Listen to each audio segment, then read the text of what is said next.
Are you just tired, or is there something more going on? Today on Healthy Living, I'm joined by physiotherapist and yoga therapist Adrianne Van Gool to talk all about burnout. Good morning. Good morning. Thanks so much for being here. Thanks for having me. So for people who might have not heard this term, can you explain what burnout is?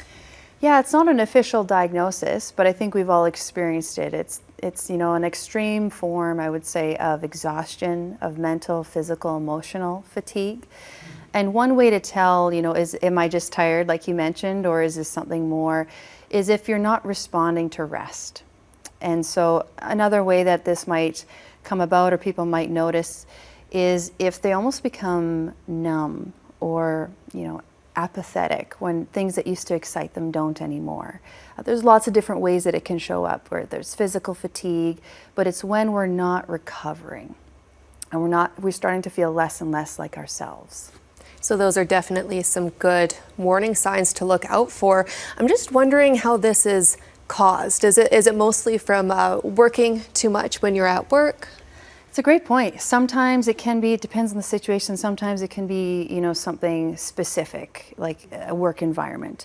But it's oftentimes, as a society, we don't really know how to rest or value rest in the same way that we do productivity.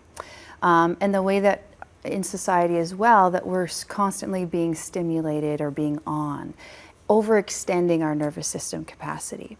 And so I don't know if it's necessarily one specific area, but it's when we're overextending and we're not balancing that with recovery. So can the seasons kind of affect burnout as well, with the days getting shorter, it's getting colder out? I think especially in Saskatchewan in the summers, we really enjoy those summers. But then also as we come into the fall, we resume our schedules again, and I think oftentimes we in our schedules even putting in some downtime. And as individuals, we don't really know how to take active rest.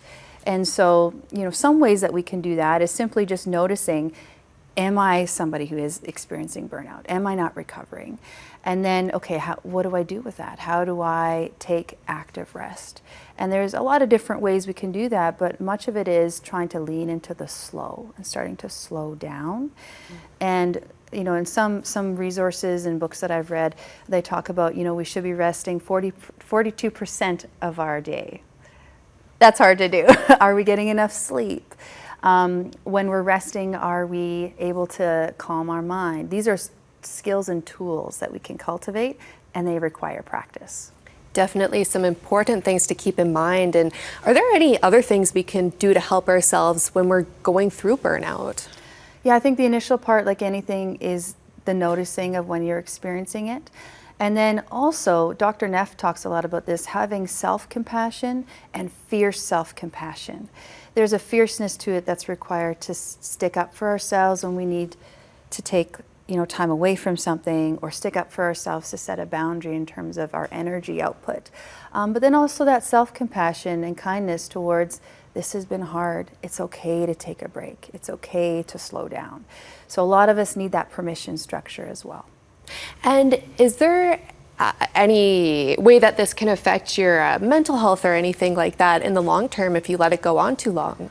At a certain point, I like to speak to it in terms of when our body says no. When we're not listening to the whispers, then the body has to scream.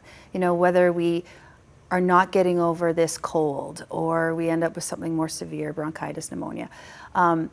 There are ways that our body will just tell us when to stop. In other cases, it can be more mental in terms of, having higher anxiety, more depression.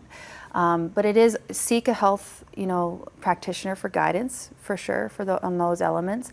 But when it's not that as extreme to those levels, it's really important to acknowledge it and then take the necessary actions to slow down, whether it's cultivating a mindfulness practice, being more present in our day-to-day moments. But again, I just want to, highlight these are tools that need practice like anything else.